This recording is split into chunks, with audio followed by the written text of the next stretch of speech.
What followed Philo? So what happens after Philo when we arrive at the 3rd century AD? We have scholars like Tertullian and Origen who were engaging in philosophical topics that ran parallel to Neoplatonism, this, of course, being the Father-Son concept of the New Testament.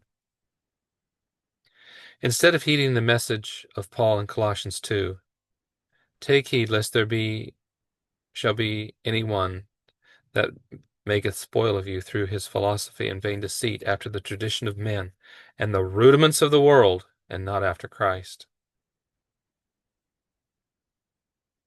For in him dwelleth all the fullness of the Godhead bodily, and in him ye are made full, who is the head of all principality and power. The Church Fathers.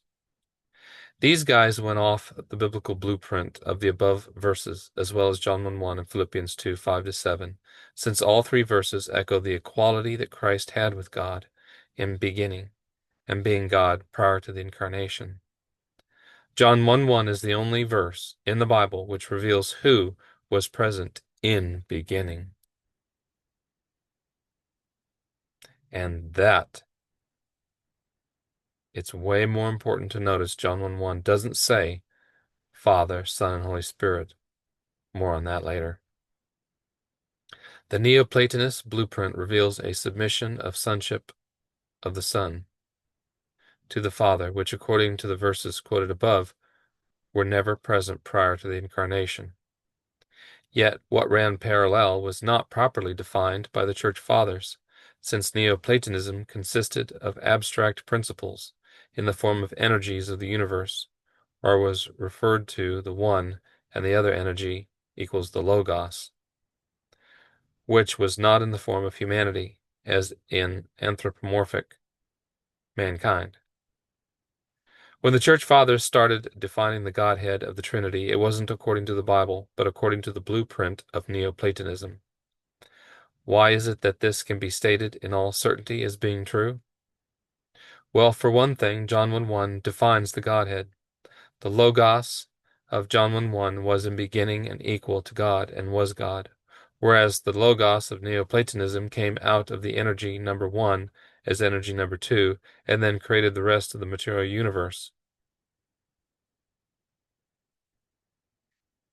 Well, that's pretty clear. So this sets the stage for the Omega of deadly heresy, since all three verses above. Further, Isaiah 9:6-7 presents Christ as an eternal Father Logos, and this biblical Logos was not an emanation from Father number one prior to the incarnation, as taught in Neoplatonism. The biblical concept was that the Logos of John 1:1 was equal to God and was present in beginning, whereas the Neoplatonism Logos was not present in beginning, but inside of energetic principle number one.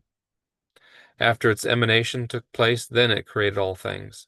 This is not biblical and cannot be sustained from the verses quoted. This is the reason as to why the Church states that the Logos was begotten, not created prior to the ages. This is pure Neoplatonism. Therefore, the doctrine of the eternal Son, as explained by the Papa Pony Hat and fundamental number 4, is the only explanation which links the eternal Son in Neoplatonism, which is spiritualism.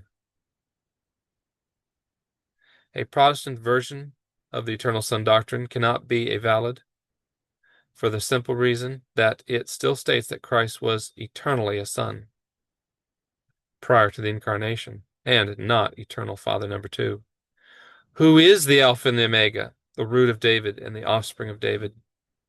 So the correct biblical concept is found in Romans 1:3, Son of God according to the flesh, or seed of David.